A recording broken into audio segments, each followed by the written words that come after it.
하이스톰입니다. 바야흐로 전 세계가 즐기는 대중문화 장르가 된 한국 드라마. 오늘은 우리 주변과 아시아에서 한류를 두고 벌어지고 있는 놀라운 상황들과 넷플릭스에서 글로벌 3위를 찍은 영화가 우리나라 작품과 비교되어 희망과 좌절을 동시에 느끼고 있다는 소식을 전해드리려고 합니다. 인도네시아는 대한민국의 소프트 파워를 부러워하는 대표적인 아시아 국가죠. 한류 소비국 1위 자리를 두고 늘 최상위권에서 경쟁하는 인도네시아는 한국 문화가 인도네시아를 완전히 장악해버릴까봐 두려움을 갖고 있으면서도 동시에 한국에 대한 존경심을 가지고 롤모델로 삼고 있기도 한데요. 이런 인도네시아의 가장 영향력 있는 대표적 정론지이자 일간지 콤파스는 K-팝과 민족 문화주권 사이에서 라는 특집 기사를 보도했습니다. 기사는 전 세계에 퍼지고 있는 한국 문화의 인기는 문화주권이라는 개념을 다시 생각하게 할 정도라면서 한국은 단순히 문화 수출이 아니라 자국의 정체성과 가치를 전면에 내세우며 문화 확장을 해왔고, 그것은 인도네시아의 젊은 세대들에게 압도적인 영향력을 미쳐서 인도네시아의 전통 문화마저 뒤흔들 정도였다고 이야기했는데요. 그래서 한류로 인해 인도네시아의 고유 문화가 약화될 우려까지 제기되고 있다는 것이었습니다. 하지만 또 다른 시각에서는 한국 문화의 성공은 인도네시아 문화 발전의 참고 모델이 될 수도 있다는 기사는 한국의 콘텐츠들처럼 글로벌 경쟁력을 갖추는 것은 국가의 문화 주권을 지키는 새로운 방식이라는 분석도 나오고 있다는 것이었는데요. 그래서 이런 방면에서 아시아 국가 중에 가장 적극적인 나라는 바로 태국일 것입니다. 프랑스의 트렌드 매체 VL 미디어는 태국이 문화적 영향력에 베팅을 하면서 태국의 스타일을 세계에 알리려 한다고 주목하고 있었는데요.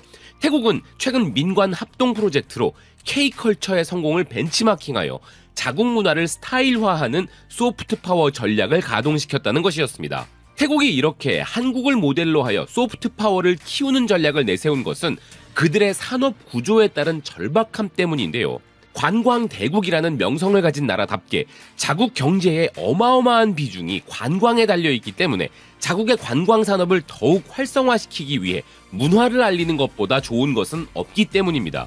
우리나라에 비해 국제적인 기준의 도달력이나 정체성, 일관성, 장르 다양성 등 격차는 분명히 존재하지만 이 부분이 국가의 최대 먹거리와 직결되기 때문에 그들은 더더욱 이 분야에서 우리나라를 롤모델로 삼을 수밖에 없는 것이죠.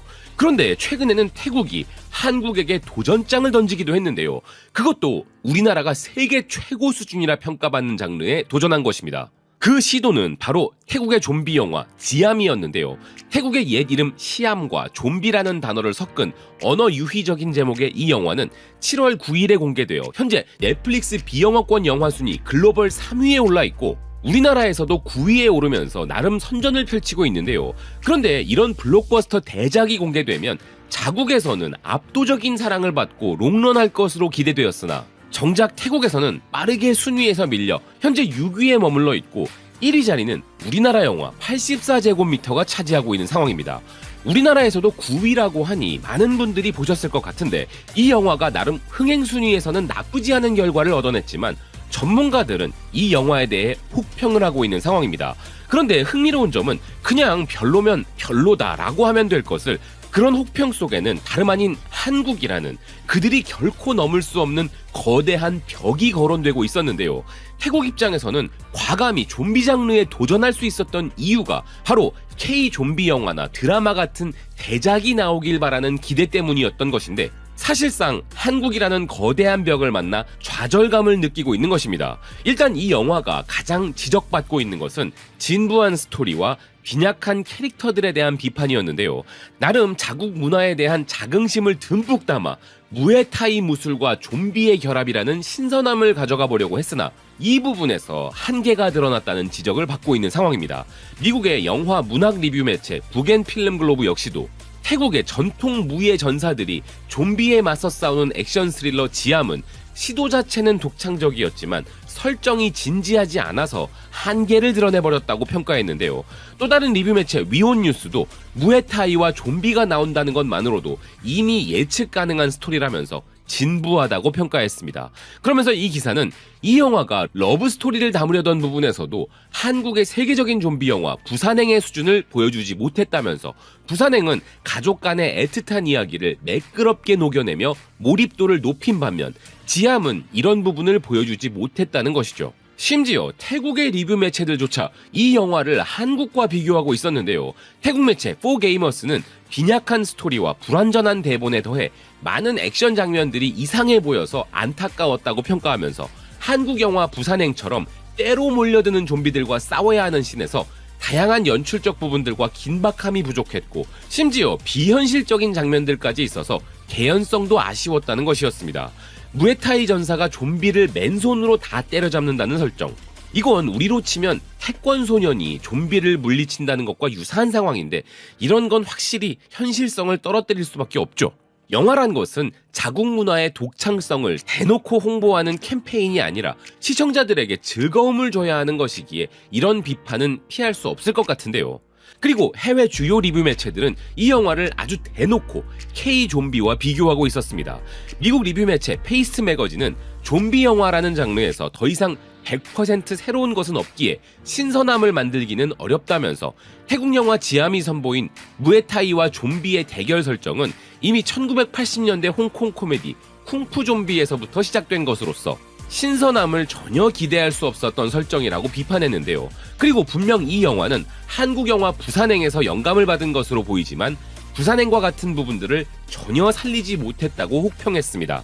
미국 대중문화 매체 스크린렌트 또한 이 영화가 글로벌 흥행은 했지만 극찬을 받은 부산행과는 달리 시청자들의 평가는 엇갈리고 있다면서 부산행과 같은 극찬받는 걸작을 기대하지 말고 아무 생각 없이 편하게 보라고 이야기했는데요.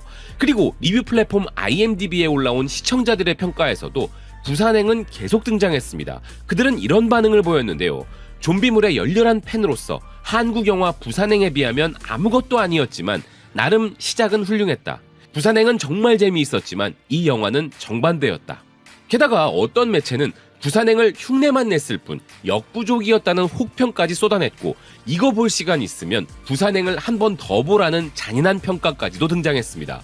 그러니 우리 입장에서는 이 태국 좀비 영화의 글로벌 흥행 덕분에 우리나라 영화가 재조명되면서 의외의 홍보 효과를 보고 있는 상황인 것인데요.